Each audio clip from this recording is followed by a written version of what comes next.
Shalom everyone. Praise be to Yah. Praise be to Yahushua, the Son of the Almighty. Praise be to the Holy Spirit of Yah, who is leading us to all the truth. These are the last days when everyone is struggling to get to the right path. And the Satan and his angels and his agents and do the best they can to distract the true people of God, the true people of Yah, from getting into the right path. And so he's bringing very valid information from many places which is supposed to distract us, and he's doing the best to distract us so that we can be made unaware, made ready. When Christ comes, so that we cannot be ready, and then we shall go into damnation. And so in this case, we are in the second tablet of Enki. Enki was one of the Nibiru who actually managed to write about themselves. And so we can know about Nibiru people if actually did they create human beings, or did we actually copy the Bible from them as it is claimed by some people, or what? We are going to study all these tablets which matter, the tablets written by Enki, the Nibiru's, the people from Nibiru. So that these are the extracts now from the second tablet of Enki. In the Nibirus call the planets gods. To them, the planets are gods. And we are going to find out actually if the holy people was copied from Nibiru tablets. So basically, their hypothesis, or hypothetically, the Holy Bible was not copied from the Nibiru tablets.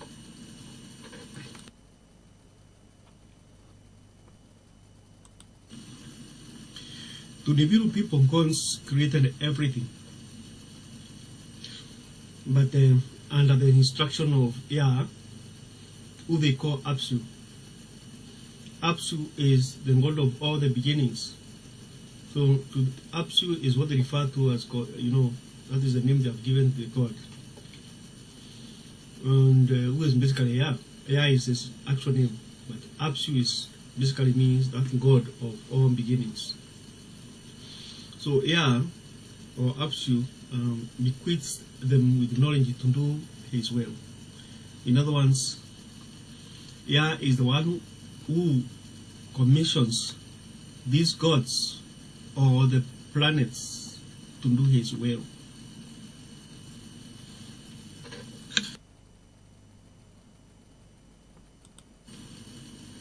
In this tablet, it is very clear that Yah, or Apsu, to Nibiru people, commissioned the planet Nibiru from the deep space to come and organize the planets into stable orbits. Only that Nibiru people avoid praising Yah as the creator and the caretaker.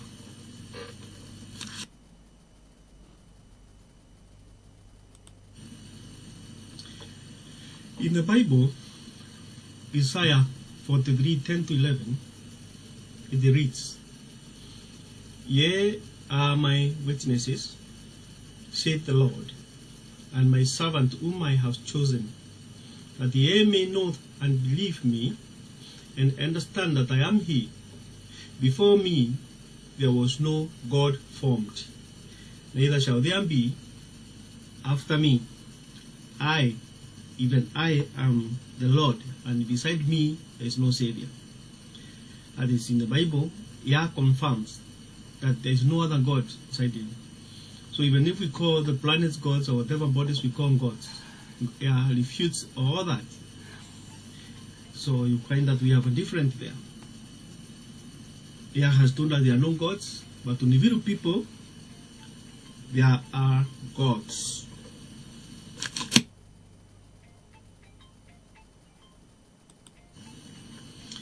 In Psalms 115, it reads, Not to us, Adonai, not to us, but to your name give glory, because of your grace and truth. Why should the nations ask, where is their God? Our God is in heaven, and he does whatever he pleases. In other words, although the Nibiru people know there is absolute, they don't give him much respect. They don't give him much attention. They would rather glorify the planets and whatever and the incidents which happen than glorifying the one who is controlling those planets. But as far as they are concerned, these planets are gods with the brains to do work. But in us, to us, the Bible tells us it's only to, we are going to give glory. And like the Nibiru people, they don't give glory to Yah. They give glory to the heavenly bodies, but not to Yah. Yet, Yah says he is the God of heaven. He created everything. And he does whatever he pleases. Even commissioning those planets to go and do work for his purpose, for his known ends, in which are referred to by Nibiru people as the work of those planets, and that the planets are gods themselves.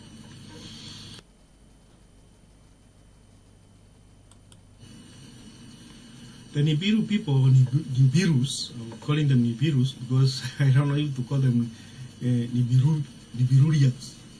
I call them Nibirus, or Nibiru people. They found the weather on Earth very hot and bright when they came here. This means the weather in Nibiru comprised of very low temperatures and dim lighting. Allah, who was the first to come to Earth, had no prior knowledge. Although he was so learned, he had no prior knowledge that the Earth was brighter than Nibiru. So in the tablet, he, Alalu, had to use a mask for his eyes, and this is how it reads in the tablet. Brilliance here was outside. In other words, outside his chariot. When he landed on the earth, then he was in his chariot. So he was in his chariot after it has landed. That is what he writes. And brilliance here was outside his chariot. Brilliance on Nibiru unseen. That is it. That brilliance he found on earth was unseen in Nibiru. The brightness outside was overblinding. In other words, the brightness outside his chariot was overblinding. The rays of the sun were overpowering. Into the chariot he returned. A mask for his eyes he put. So he had to go for his mask, to mask his eyes. In other words, we should say sunglasses, so that he could, his eyes would not be hurt by the brilliance of the sunshine. Now, looking at all this, person is having goggles or whatever he has to protect him from sunshine. He didn't know even about the earth before, although he was one of the most learned people in Libya. He is running for safety in his chariot. If you think carefully, does that sound like a God who actually created us from the soil? Which is more complicated? To be able to manage the physical things which are defeating him here, just some brilliance of the sun and all, and you know, running to secure him his safety in his chariot. Is that more complicated than creating us human beings from the soil? And yet people are going to say, oh, the Nibiru people created human beings from the soil. But whatever you see here, does that sound like a God who created us from the soil, really? Think.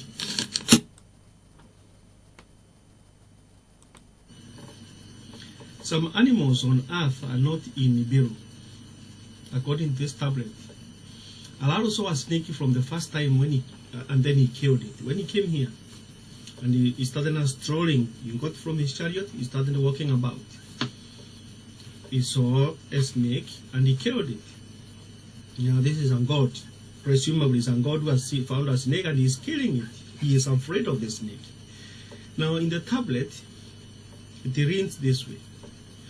As he drank from a pool, a hissing sound he could hear. A slithering body by the poolside was moving. His carried weapon he seized, and blast of its ray toward the hissing he directed. The hissing stopped. The slithered body lay still. A dead creature, sight most strange, like a rope its body was. Without the hands or feet was the body. Fierce eyes were in its small head. Out of its mouth a long tongue was sticking. Now this guy was so scared of the snake that they would have killed him. And it's something he has never seen in Nibiru. Nibiru people, it is obvious that Nibiru people, those places are free from snakes.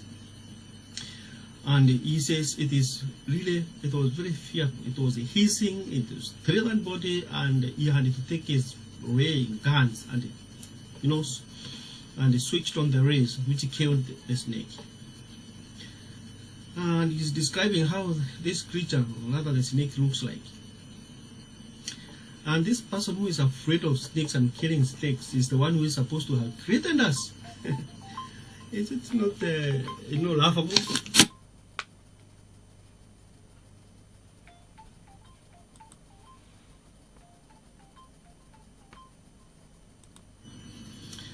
So, from that excerpt, are Nibiru gods, are Nibiru's people, are they gods really, or are they mortal beings? You can see the behavior of Alalu, the first Nibirian to visit the earth. He was so afraid to die, he had to kill before he is killed. Is that person a god? The Holy Bible mentions snakes even before Alalu knew them, meaning that the creation story told in the Bible is quite separate from Nibiru tales of creation. So if snakes are written in the Bible, and we're supposed to have copied the Bible from Nibiru scripts, how happened Nibiru people did not know even about the snakes, and the Bible knew about snakes?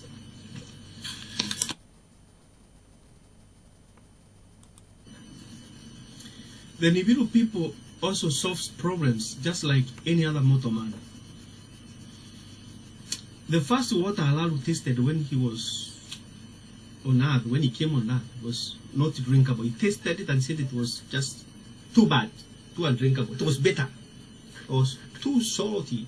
It was rather undrinkable. And so he had to go to the forest to look for drinkable water, where he found the snake actually, which he killed. So, he simply cannot be God. He is going to look for water. And yet God creates water. Now let's see the Bible. In the Bible, see what the true God does in such situations. In a situation where the person has no water, and he wants water to drink, and he finds water, and the water is not drinkable. In the Bible, Exodus 15:22-25, we read, Then Moses led Israel from the Red Sea, and they went into the desert of Shur. For 3 days they traveled in the desert without finding water.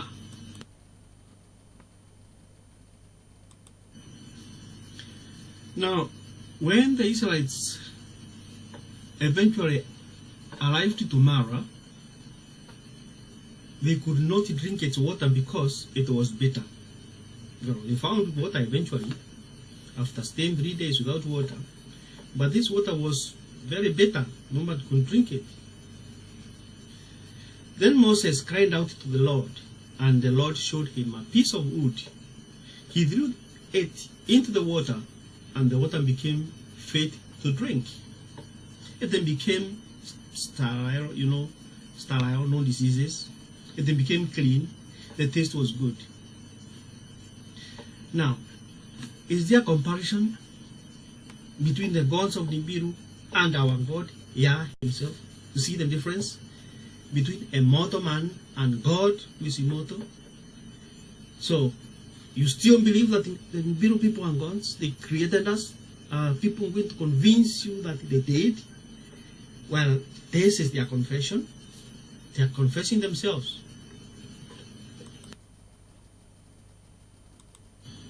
Now let's go to the side of creation. The Earth is a breakup of Tiamat planet. Now that planet does not exist today as Tiamat. One part broke into small borders, forming asteroid belts. You know about asteroid belt? Between the orbits of Mars and Jupiter. The other part became the Earth. So where we live now is Tiamat, is the other piece of Tiamat. One part became asteroid belt, then broke into small pieces. And then the other part, a big portion, became the Earth. So we are the other part of Tiamat, which broke. Now, what broke the Tiamat tablet was Nibiru tablet. Nibiru planet. Nibiru planet is the one that broke, which hit or crushed the Tiamat into pieces. Now in the tablet,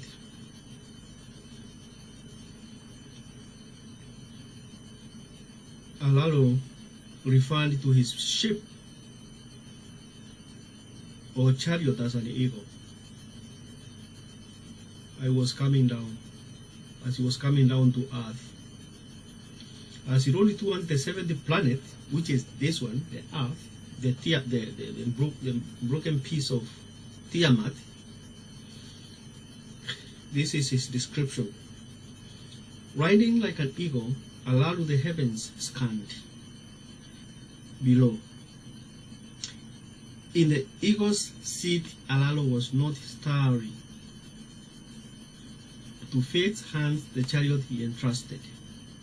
In other words, his chariot came scanning the heavens, looking for the planet, the piece that he broke from Tiamat, before he found the Earth. So he described the journey to the Earth, or to the seventh planet. And so he trusted his chariot. He called it an eagle, and he trusted he embarked his life on the stability of his eagle. So it was just like flying like an eagle. So he was not starring on the seat. He was just simply had put his faith here, like in despair. He has despaired. He didn't know what to do. The eagle, the chariot was on the motion, just like an eagle. It was flying from planet to planet. And now he was heading towards the seventh planet, which is, the breakaway of Tiamat. And so that's why he says he put the fate, the fate of his life on the chariot.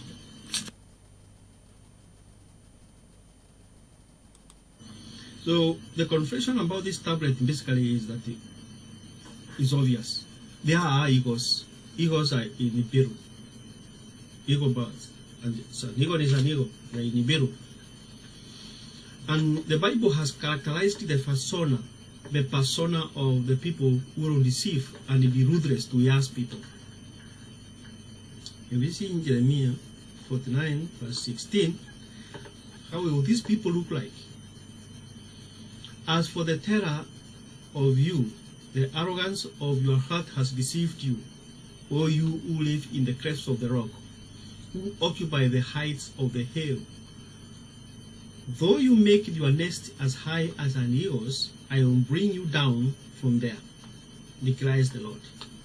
So you can see, as high as an eagle's, just as from Nibiru, they have an eagle, and he is associating the power and the velocity and the thrust on that is chariot, the eagle. The people who are going to deceive and do the best to destroy their people, they are also compared, their persona is that one of an eagle. Determined, fast, swift, and they live in great houses, clefts of the rock, where there is safety, where you can't get them, where they think there you can't get them. They are in a certain echo of the society, you can't get them. So that's what this Jeremiah implies. As for the terror of you, the arrogance of your heart has deceived you. Oh, you who live in the clefts of the rock, who occupy the heart of the hill, though you make your nest as high as an eagle's for safety, I will bring you down from there, declares the Lord.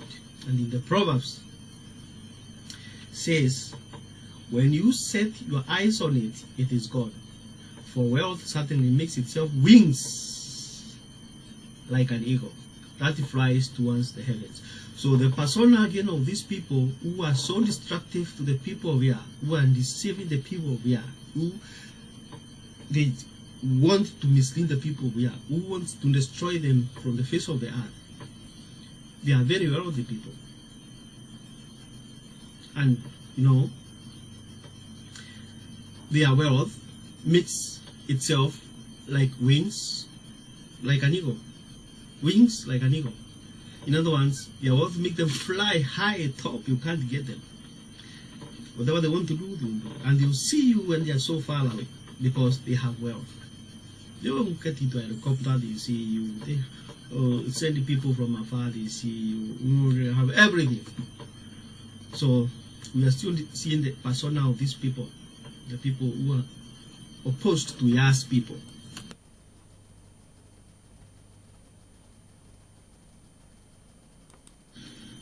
In Deuteronomy 28 verse 49, it reads, the Lord will bring a nation against you from afar, against you, Israel.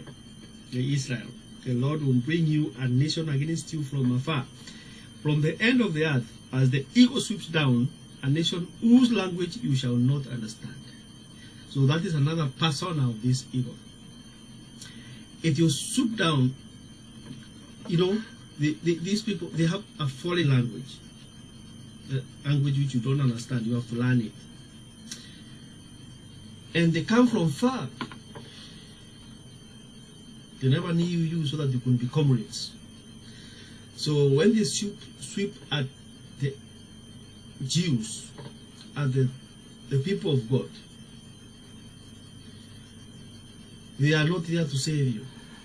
They are not there to make anyone escape. So they are sweeping down like an eagle. When an eagle swoops down, it is suddenly Martin gets his prey to its claws. And that's what they do. They make all the planning. They make sure that the plan is perfect, so that when they converge on you,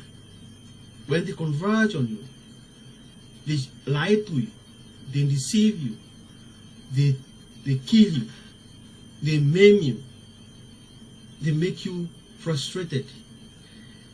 They do whatever they want because they have already targeted you. They have planned everything against you. And in every angle you try to escape, you can't because they have laid the net.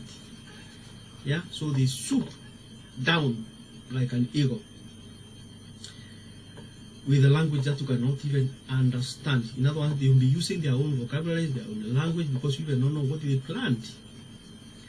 In Lamentation 4 verse 19, another persona of the people who are anti-Israel, anti-Jews, the true Jews. What I mean is, I don't mean Ashkenazi, I mean the true people of Moses. We read, our pursuers were swifter than the eagles of the sky. They chased us on the mountains. They waited in the ambush for us in the wilderness. It's the same thing. They planned everything and they catch you unawares. Yes? They just want to make sure.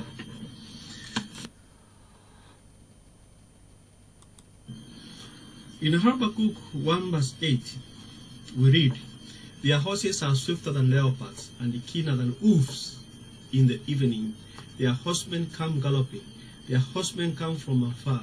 They fly like an eagle sweeping down to devour. These prophets, they are talking of the same thing.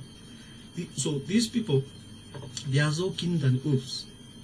So you come like a lion, they have already assumed the persona of the lion.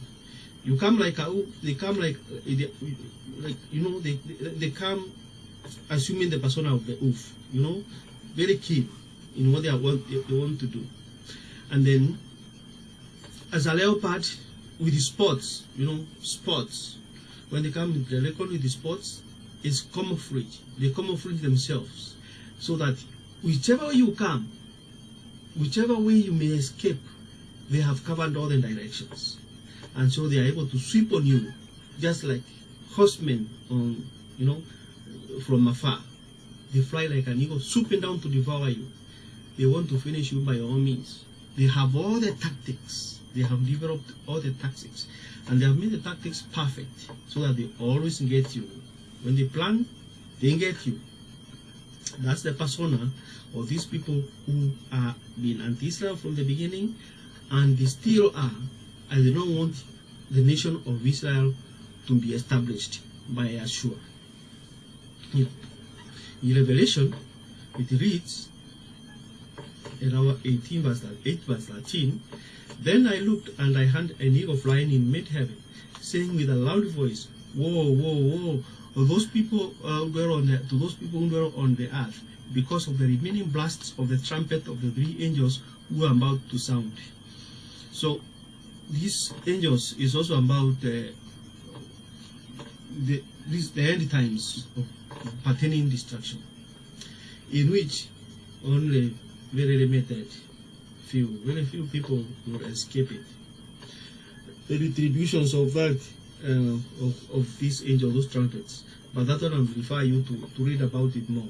We shall not discuss it here. You can discuss it later. Basically, I tend to think that these angels are America, China, and Russia. That is what I tend to think right now.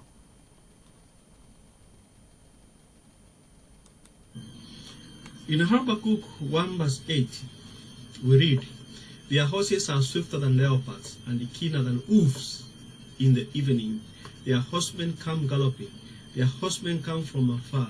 They fly like an eagle sweeping down to devour. These prophets, they are talking of the same thing. So these people, they are so keen than wolves. So you come like a lion, they have already assumed the persona of the lion. You come like a wolf, they come like you know, they come assuming the persona of the wolf, you know, very keen in what they want to do. And then as a leopard with the spots, you know, spots, when they come with the record with the spots, is camouflage. They camouflage themselves so that whichever way you come, whichever way you may escape, they have covered all the directions.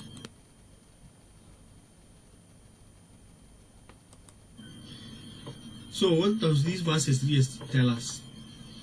They tell us that the enemy is so swift, so ruthless, wealthy, in great abounds. They have big houses, strange language. They come from afar and are advancing fast ahead of the children of God. That's why Christ said, in fact, unless that time of calamity is shortened, not a single person will survive. But it will be shortened for the sake of the God's chosen ones. If in doubt, just read naturalnews.com to get a glimpse of what the Bible is talking about, depopulation.news, genocide.news, eugenics.news. Now, when you read that, you have a glimpse of what the Bible is talking about. Now, Nibiru people referred to the planets as gods. That's how we started with in the first slide. Whatever events were taking place within or between planets, they were the gods themselves making the decisions and giving commands. It was not Yah or Apsu who was doing that. To man, we would call such things as natural phenomena, such as a planet colliding with another is a natural phenomenon. Tsunami devastating lands is a natural phenomenon, and supervolcanoes is a natural phenomenon. But not to Nibiru people. To Nibiru people, the pertains to gods. Example, in a tablet, in a Nibiru tablet, they write, when a Nibiru collided with the Tiamat, when the Nibiru planet collided with the Tiamat planet, it also made the assessment of the damage. That planet made the assessment of the damage. And this is how it says. The lifeless body Nibiru surveyed. In other words, the lifeless body of the Tiamat tablet, which it collided with, he came to assess it, and then he said the lifeless body Nibiru surveyed it. Like a slaughtered carcass, Tiamat now was. In other words, it was now in splinters. It was very shaky. It was like a tooth that is just about to break up. And ground that is about to give way. That's the survey. He surveyed the Tiamat. That is Nibiru, the tablet. The Nibiru, the god, was assessing another planet which he collided with. So as far as Nibiru people are concerned, that is a god.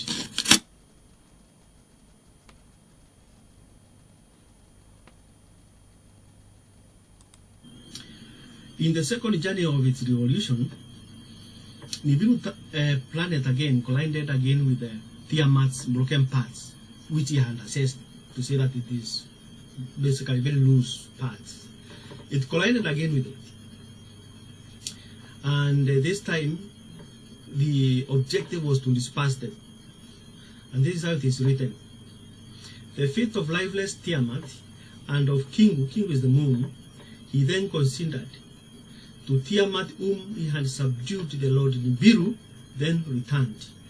In other words, this planet they are calling the Lord or God returned again in its second revolution just to come and finish up what it had started. In other words, to disperse this Tiamat completely from its position. He made his way back to her, paused to view her lifeless body. To artfully divine the monster in his heart lie was planning. You see that this planet, Nibiru, it was planning to divide now Tiamat into pieces. You can see the picture. Another planet, Nibiru, is coming so fast. It's coming to collide on the Tiamat planet, and it is put that it is making the decisions itself what to do. And so now in this time they say it will artify and divine the monster in its life, in his heart.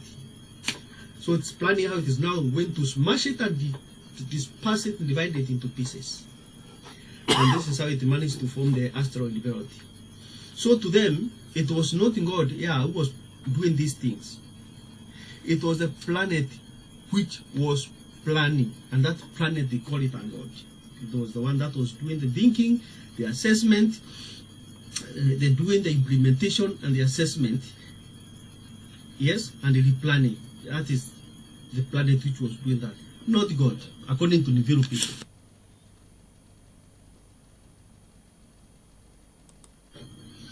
Now, unfortunately, these gods had a limitation. The Nibiru gods, they had a limitation, as we see in their tablets. Nibiru gods could not predetermine the possible consequences of their action. When the piece that became Earth broke off, the god responsible, who is Nibiru planet, did not know where the piece went, and this is how it is written. In brilliance was Tiamat's upper part, to a region unknown carried. In other words, the planet Tiamat break away. That one, which became the Earth, when it, in that second revolution, when it came to splinter it, to hit Tiamat into pieces and throw the pieces apart, the piece which we call the earth broke off. But Nibiru God, this God, did not know where it went to. They didn't know where it went to. That is why Alalu decided to go to look for it, because they didn't know where it went to. They didn't know where it was. It was just some sort of imagination and the tales, previous tales he has been told, and the learning in school, that there is a possibility it is somewhere in those areas. So he didn't know if it was the second, the third, the fourth, the fifth. He was simply looking for it. But he knew the description. He knew it must have the characteristics of the Tiamat. And Tiamat, they had a description of Tiamat. So, as you can see now, the Nibiru gods, they could not predetermine where that piece went. Once it hit and they broke the Tiamat into pieces, some pieces, like the earth piece, they didn't know where it went to. And that's a confession. In brilliance was Tiamat's upper part to a region unknown carried. Just as simple as that. They didn't know.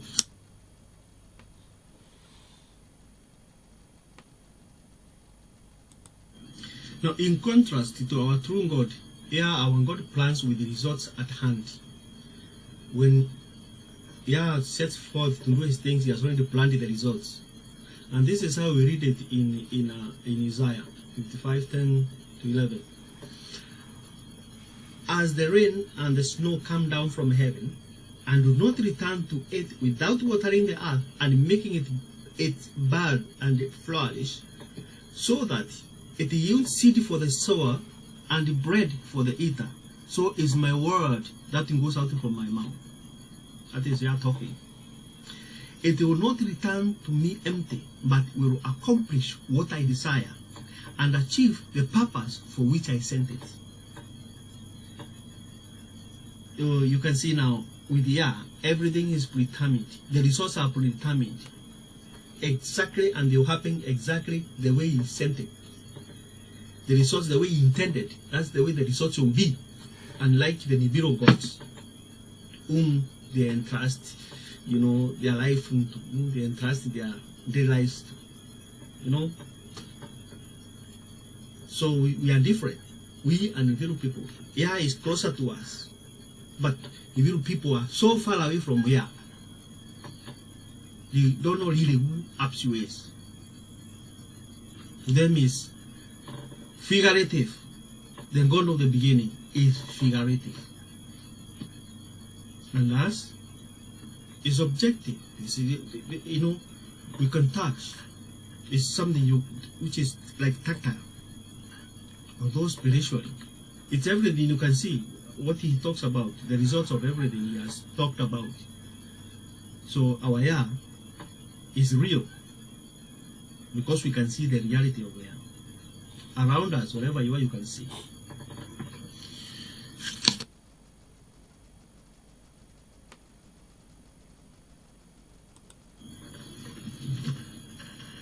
Apparently, Nibiru gods themselves also prayed to Yah, perhaps. So at least then these gods appreciate there is someone who is powerful.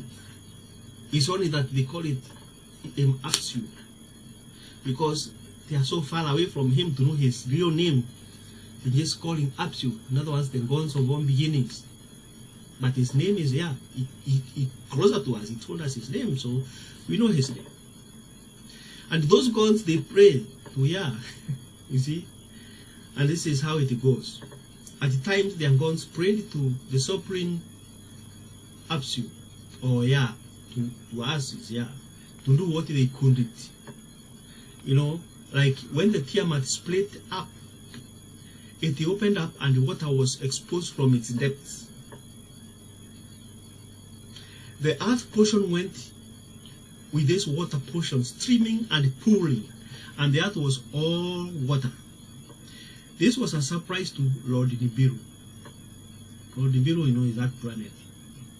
Meaning, Tiamat didn't have obvious life-sustaining water. It was a surprise because when it was hit, the water from its heart, from its depth, went with the piece the earth, which means water was deep in it. I think that's why, yeah, and commissioned it to be hid, so that they can be useful. Because what is the use of the water which is in the planet? It should be out in order to sustain life. And so, when it happened like this, the peace went with the world, which Allah was looking for. It went with all the beauty of Tiamat, and the water came down with that water. So it was a surprise, meaning Tiamat didn't have obvious life-sustaining water before, but now the earth which has been formed, the breakaway, is all water, is a pool of water. So it was a surprise, real surprise.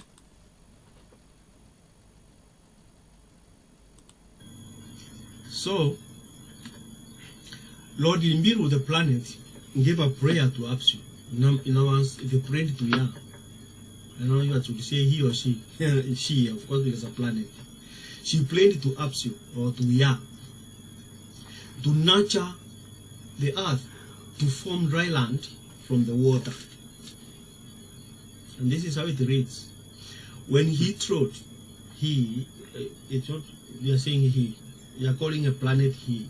In our sense, it is the Lord, Lord Nibiru, the planet. Well, it's he. Because Lord is supposed to be he. But we say she because he's the mother of the living things. That's what the difference between us and the Nibiru people. A planet is she. Because it's the mother of the living things. So to them, so they say, when he turned on Tiamat, when he split her asunder, to her the seed he surely imparted. He addressed once to Apsu, who is Yah, to him thus, like this. This is how he sent it to God himself. Nibiru Lord played. With your warming rays, the sun rays, to the wounds gave healing. Heal these wounds which appear on this planet. Let the waters to one place be gathered, and let the farmland appear. So it's played for separation of water from the land.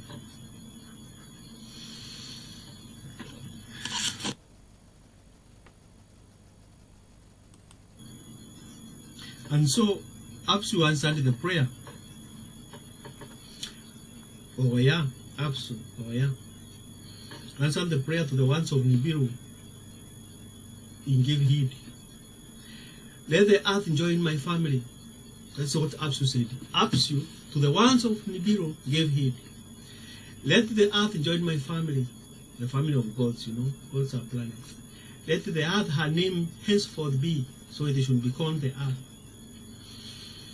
So by her turning, let the day and the night be. In the days, dry healing rays to her, I shall provide. So by Apsu's words, day and night, they seem to surprise Nibiru. Meaning probably Nibiru is only day as opposed to day and night. So you realize that even from the mouth of Nibiru, it is God who formed dry land from water and nurtured the earth. So you can see now the mindset of Nibiru with their gods. They know the gods, they subject it to Yah.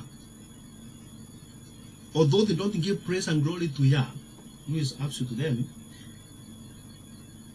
their gods subject themselves to Yah.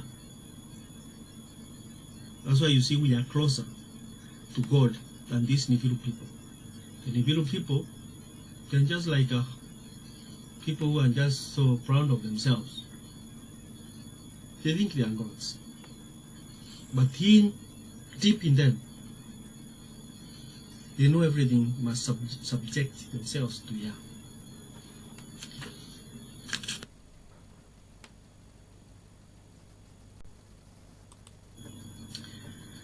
So how Absu or Yah answered Nibiru's prayer is written in the Bible. In Genesis, we read, "In the beginning God created the heavens and the earth. Now the earth was formless and empty. Darkness was over the surface of the deep, and the Spirit of God was hovering over the waters. And God said, 'Let there be light,' and there was light. God saw that the light was good, and he separated the light from the darkness by her turning."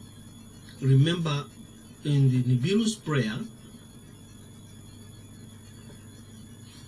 he asked for light for day, by the turning. The Lord said, when he was answering the prayer, the Nibiru's prayer, the Lord answered and said to Nibiru, "We have answered your prayer. Now, by the way I am turning the earth now, there will be light and darkness." In other words, there will be day and night. And by day, the sun rays are going to heal the land.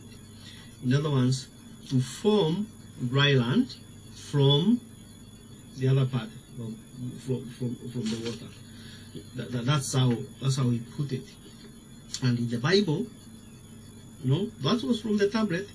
Now in the Bible, you can see it is now physically by her turning. God did. The Bible we didn't see by turning, just said, "Let there be light," and let there be separation of light from darkness. Let there be separation of light from darkness. But in the Nibiru tablet, God answered the prayer by doing the earth's revolution. It turns on itself. In every 24 hours, there is revolution of itself. And so in that way, there is darkness. We have day and night is dark. So you can see basically, there is operational explanation by Nibiru tablets, but here just God's commands, which is basically the same thing. It's only that the Nibiru now explain what is really happened when those planets were hit. They started spinning. When they were hit by Nibiru, the tablet, those gods or the Tiamat, there are so many things that happened. The planets started spinning and going around the sun. So God called the light day and darkness, and the night darkness. And there was evening and there was morning in the first day.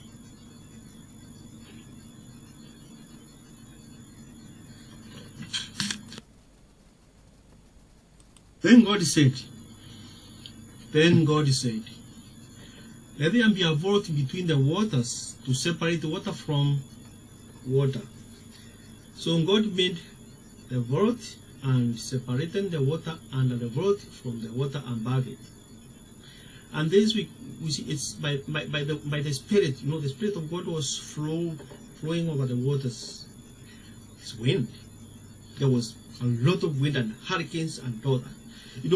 Like the wind that separated the Red Sea when our ancestors, the Israelites, wanted to cross the other side, so they could cross the other side. The wind blew and it separated the waters, and they crossed on dry land to the other side of the Red Sea.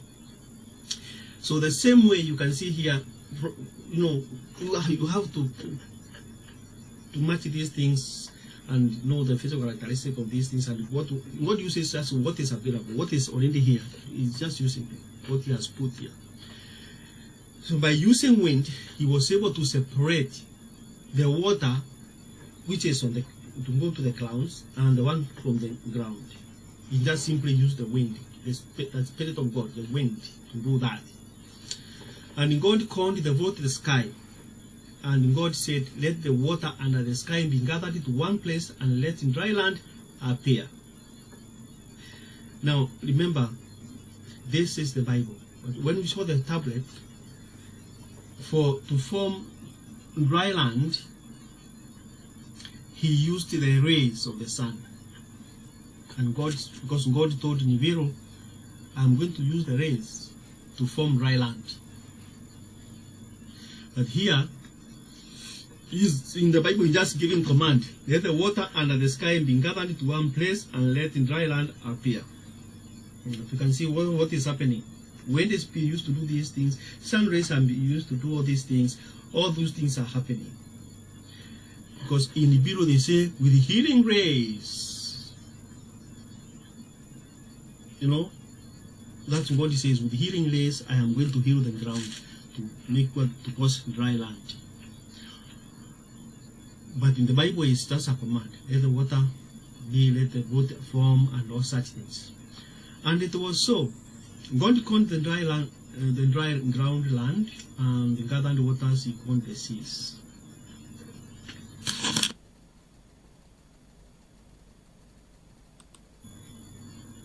Now the planets or the gods were very unstable until Nibiru came to rearrange them, all of them. Nibiru came to rearrange all the planets.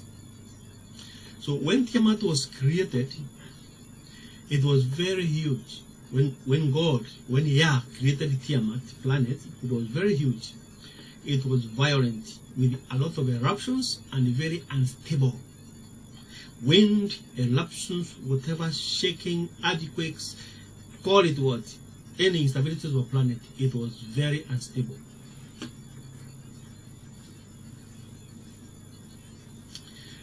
It spewed and formed other planets, those volcanic, a lot of volcanoes in it, and it was spewed forth and formed a lot of other planets and moons, which also themselves were unstable as their mother Tiamat. Actually commissioned the Nibiru planet from the deep space to come and bang on Tiamat in order to cause all planets to rearrange into stable orbits. And this is what is reflected in the Bible in Genesis 1:1, which says, in the beginning, God created the heavens and the earth. So you can see Tiamat, the way he was creating now, according to the tablet, the way he was creating. Tiamat is the planet he creates, a very big one, very huge. It becomes unstable with the volcanoes, with the earthquakes, with call it whatever, and instability. And then it is spewing out and forming other planets and the moons. And it has now, when the Lord was satisfied, when Yah was satisfied, now is the time. He brought Nibiru from the deep space to hit Tiamat, that big planet. And the impact and the splitting, it was able to organize all other planets into position. And the impact also made them go around their own, orbits, form their own orbits, and they stick to certain route evolving around the sun.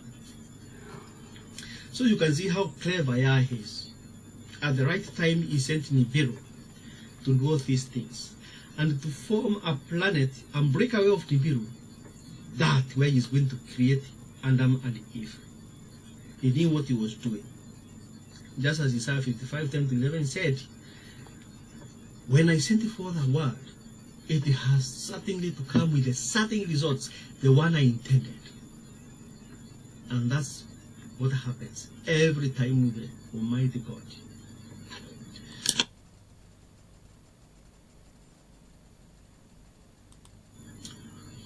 As in Genesis 1:1, Hebrew people agree that creation is from Yah, or Apsu. They call him Apsu. We've seen that many times. They agree the creation was from Yah. That's why Apsu is the Lord of all the beginnings, God of all the beginnings. And this, at that time, this is from the tablets. From the tablets, Nibiru tablets, it reads, at that time, the circuits or the orbits were not yet fully fashioned. The destinies of the gods or the planets were not yet firmly decreed. Their destiny was not decreed. the celestial kinfolk, or the celestial bodies, the stars and all such things, the moons, the celestial kinfolk banded together. Erratic were their ways. Their ways to Apsu were very loathsome. See, confession. He says, when he looked how erratic, how unstable they are, he didn't like it. But that is according to impression of the Nibiru people. Because to us, it was simply the way he had planned it to be, that it had to start that way. That in the beginning there is that instability of creation. That's why it took time to create. And that's why at the appropriate time, he sent Nibiru tablet now to do the final part of the job. So their ways to Apsu were very loathsome. Because why? They were all tempestuous. They were all unstable. Just like their mother Tiamat. Tiamat, getting no rest, was aggrieved and deranged. In other words, that planet was terrible. A throng to march by her side she formed. She formed other planets and the moons. A raging host against the sons of Apsu she brought forth. She produced other hosts, other planets and moons. With 11 of this kind she brought forth. She made the firstborn Kingu. Moon was the firstborn. It was the first one to be formed. The Kingu, the moon, was the first one to be formed. It was the chief amongst them.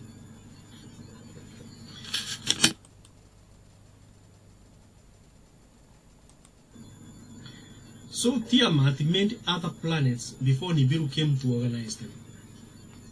The other planets on God spoke of how Tiamat was making them unstable. And this is how the tablets writes. Tiamat, she who bore us, now detests us.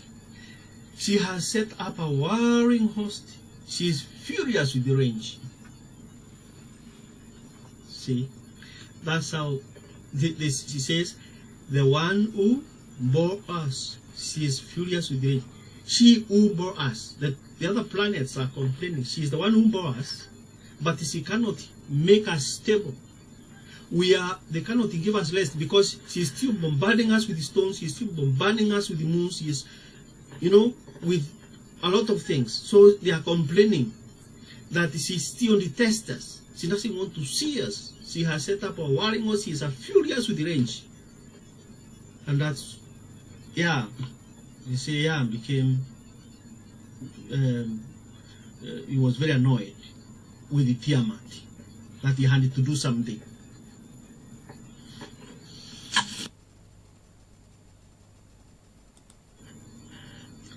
Now, let's talk about this water, which there is water, two types of, there is water belonging to the earth. We are going to separate the water to make the seas, and the other one to go to the sky, so that the one in the sky comes down as rain. But in the beginnings, when he was creating, before he formed this one, there was another one which he formed. And he formed that when Nibiru banged on Tiamat, that is when he divided the water first. That was the first water he divided. So in the tablet, the sky water nurtures the earth with rain.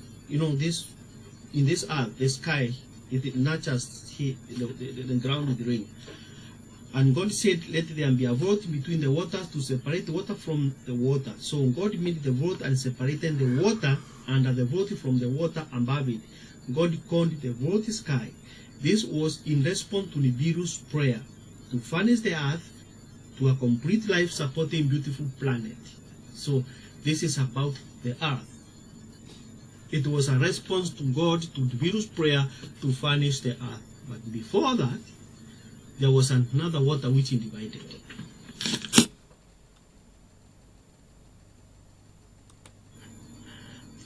Now, let's talk about this water, which there is water, two types of, there is water belonging to the earth. We are going to separate the water to make the seas, and the other one to go to the sky, so that the one in the sky comes down as rain. But in the beginnings, when he was creating, before he formed this one, there was another one which he formed.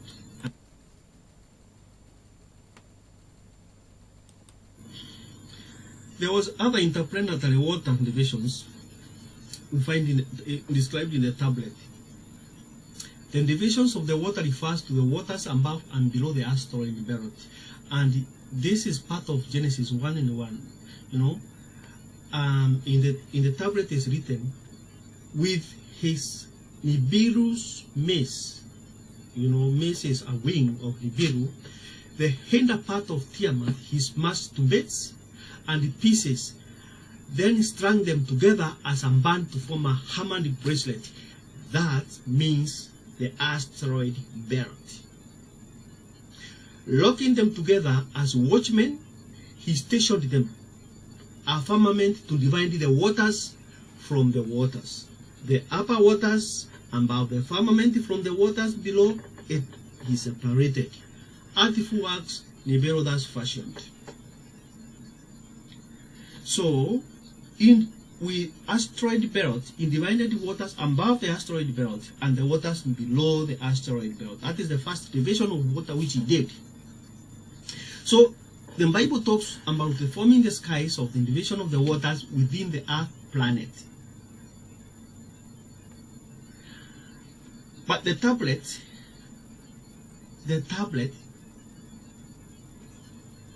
it forms the division between the belts.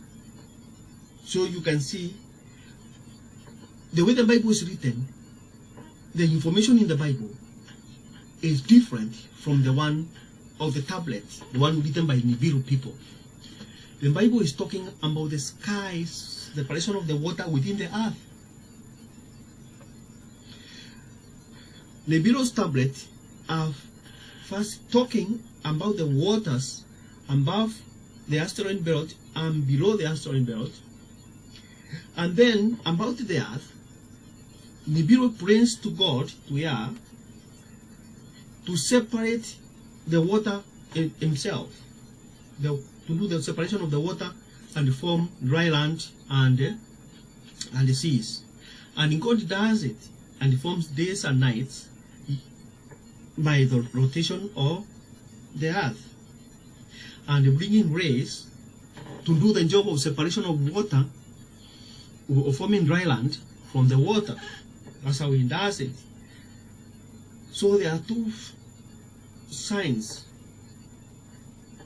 The one of the asteroid belt, that water was divided by the planet, not God. There was no prayer there because Nibiru planet did it. But when it came to the earth, Nibiru had to pray. It was beyond the knowledge or the ability or capability or the competence of Nibiru God. So the Nibiru God had to pray to God himself, the God of all the beginnings, who is Apsu, or to us is Yah by name, to do it, to separate, to furnish the earth. That's the difference. So you can see the Bible, according to all these differences in the Nibiru tablets and the earth and the Bible, we are not writing exactly the same thing. Sometimes it's nearly the same thing, other times it's different. We're talking of different things. Meaning, the Bible was not copied from the tablets. No. This, open your eyes and mind carefully and see the tablets explained. I may not be able to explain them very nicely. I don't know how to explain something very nicely. But if you are very keen, you can get the message. You can get the message. And the message will help you to understand, and you know the differences. And you will not be deceived. You will not be deceived that we copied from Nibiru tablets. That the people created us are Nibiru people. No, they are Anunnaki. Because the people from Nibiru, they are the Anunnaki people. No, it's a lie. you will see for yourself. Now get in between this. Don't let somebody who knows how to explain themselves so nicely override the facts which I'm trying to tell you.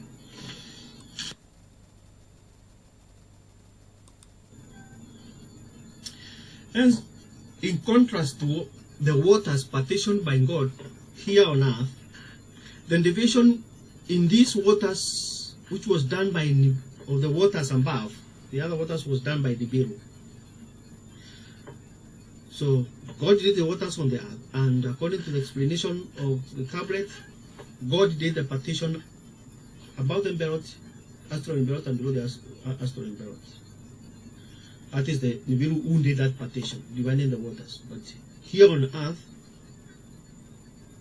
Nibiru knows very well, or rather he asked God himself to do it, and he did it. So this proves again the Bible was not copied from the Nibiru tablets. If we go back to our Bible, which it writes very well, 2 Timothy 3:16, all scripture is God-breathed and is useful for, or inspired by God, and is useful for teaching, rebuking, correcting, and training in righteousness, so that the servant of God may be thoroughly equipped for every good work. So you get the scripture, the way it is written, you find there is proof of inspiration. Because the tablets not match exactly, and they don't talk of the same things most of the times with the Bible. But because Yah is responsible for creating Nibiru and the Anunnaki people and the other beings within the planets, we are likely to get messages which are nearly very much the same, or which are the same but told in different ways, because it's the same God who created everything, and that is a proof. It's not a distraction, it's a proof that it's God, Yah, is responsible for creating the heavens and the earth. And so don't be deceived. Don't be deceived. Don't get somebody who has a very nice tongue of explanation and the word and is trying to mislead you. No. See for yourself. It's clear. What I'm explaining is very clear. You don't have to be twisted about it.